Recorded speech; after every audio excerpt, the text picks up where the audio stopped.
පද හදන මිනිස්සුන්ට හදන්න දෙන්න. කේලම් කියන මිනිස්සුන්ට කියන්න දෙන්න.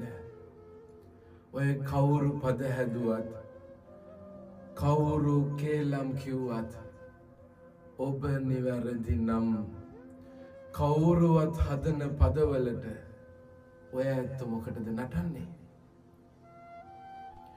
නිගණ්ඨයෝ ගණිකාවක් මරලා බුදුහාමුදුරුවන්ගේ බුදු කුටිය පිටිපස්සේ වල දානවා. බුදුහාමුදුරුවෝ උත්තර බඳින්න ගියේ නැහැ.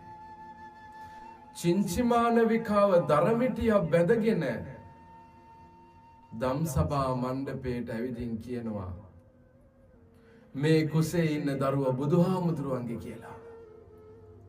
බුදුහාමුදුරුවෝ මොකද කරේ?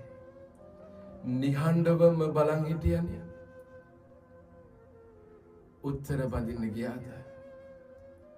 හදවතට අවංකවම තමන් නිවැරදි නම් 550 ජාතකයේම කතා හැදුවත් කමක් නැහැ. අදාළ කරගන්න ඕනේ නැහැ.